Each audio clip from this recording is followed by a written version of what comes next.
Salamat sa mapagpalayang pagmamahal. Welcome to our 365 Day Devotion. Ako po si Alexander Gomez from Batch 3.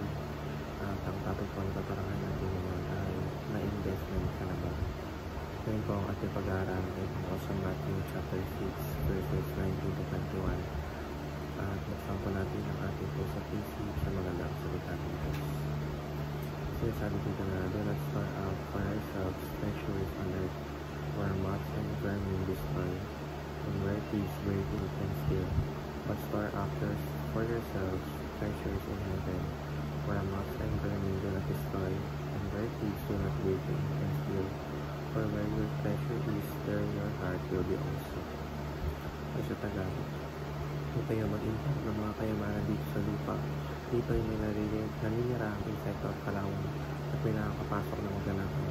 Sa halip mag-import kayo ng kayamanan sa langit, doon ay walang naninira ang insekto at kalawang at walang nakakapasok ng maganakaw, sapagkat kung saan naroon ang iyong kayamanan, naroon din ang iyong puso. Teaching number 1. Materialism makes people become materialistic. Kapag ang isang tao ay masyadong nakatuon sa mga kayamanang makalupa tulad ng pera, ari-arian at luho, nawawala sa kanya ang pananaw tungkol sa mga bagay na may tunay na halaga sa buhay. Ang puso ng tao ay napupuno ng pag-aalala sa mga bagay na madaling masira o mawala. Teaching number 2. The Bible assumes the spiritual realm. Sa kabila ng mundo ng material at pisikal, malinaw na itinuturo ng Biblia ang pagkakaroon ng spiritual revelation. Yung mga bagay na hindi nakikita ngunit mas mahalaga, tulad ng pananampalataya, pag-ibig, kabanalan at relasyon sa Diyos. Ang kayamanan sa langit ay hindi nasisira at dito ay pinapakita ng Diyos na higit na mahalaga ang hindi nakikita kaysa sa nakikita.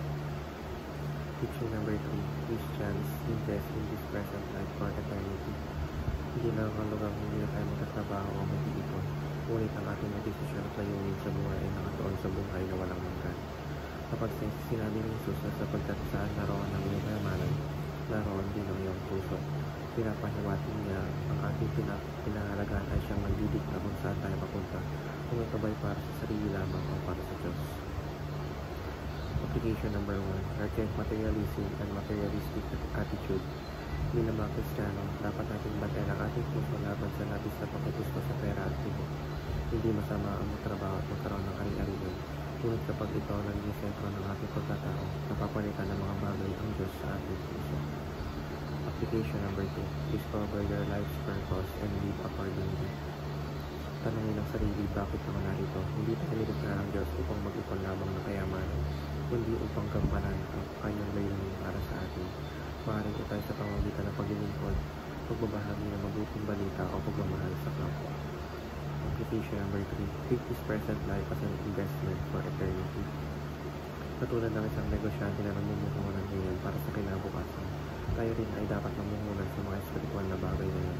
Panalangin, pagbabasa ng Biblia, pagbagawa ng mga kabutihan at pagmamahal sa kapwa. Lahat ng ito ay may ganti para sa buhay na darating. Ang buhay sa mundo ay lightweight, ngunit ang ginawa natin dito ay may epekto sa walang hanggan. Yun lamang po ang aming devotions. Maraming